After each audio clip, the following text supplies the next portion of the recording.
काशीक्षेत्रनिवासं च कालभैरवदर्शनम् अघोरपापसंहारम्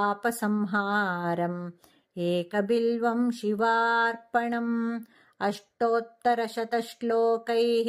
स्तोत्राद्यैः पूजयेद्यथा त्रिसन्ध्यं मोक्षमाप्नोति एकबिल्वं शिवार्पणम्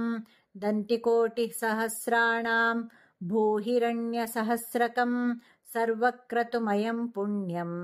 एकबिल्वं शिवार्पणम् पुत्रपौत्रादिकम् भोगम् भुक्त्वा चात्र यथेप्सितम् अन्त्ये च शिवसायुज्यम् एकबिल्वं शिवार्पणम् विप्रकोटिसहस्राणाम् वित्तदानाञ्च यत्फलम् तत्फलम् प्राप्नुयात् सत्यम् एकबिल्वं शिवार्पणम् त्वन्नाम कीर्तनं तत्त्वं तव पादाम्बुजः पिबेत् जीवन्मुक्तो भवेन्नित्यम् एकबिल्वं शिवार्पणम् अनेकदानफलदम् अनन्तसुकृताधिकम् तीर्थयात्राखिलं पुण्यम् एकबिल्वं शिवार्पणम् त्वं मां पालय सर्वत्र पदध्यानकृतं तवं भवनं शाङ्करं नित्यम् एकबिल्वं शिवार्पणम्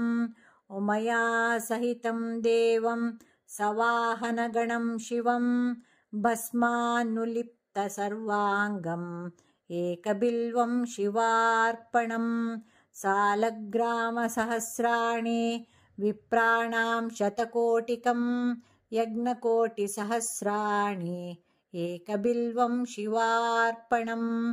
अज्ञानेन कृतं पापं ज्ञानेनाभिकृतं च यत् तत्सर्वं नाशमायातु एकबिल्वं शिवार्पणम् अमृतोद्भववृक्षस्य महादेवप्रियस्य च मुञ्च्यन्ते कण्टकाघातात् कण्टकेभ्यो हि मानवाः एकैकबिल्वपत्रेण कोटियज्ञफलं लभेत् महादेवस्य पूजार्थम् एकबिल्वं शिवार्पणम् एककाले पठेन्नित्यं सर्वशत्रुनिवारणम् द्विकाले च पठेन्नित्यं मनोरथफलप्रदम् त्रिकाले च पठेन्नित्यम् आयुर्वर्ध्योधनप्रदम्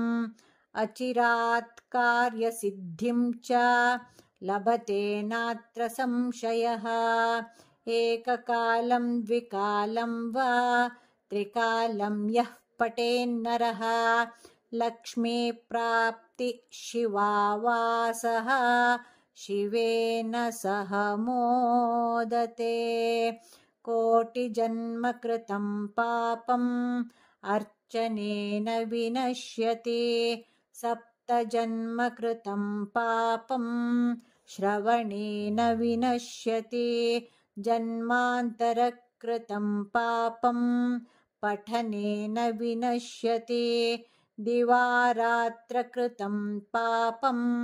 दर्शनेन विनश्यति क्षणे क्षणे कृतं पापं स्मरणेन विनश्यति पुस्तकं धारयेद्देहि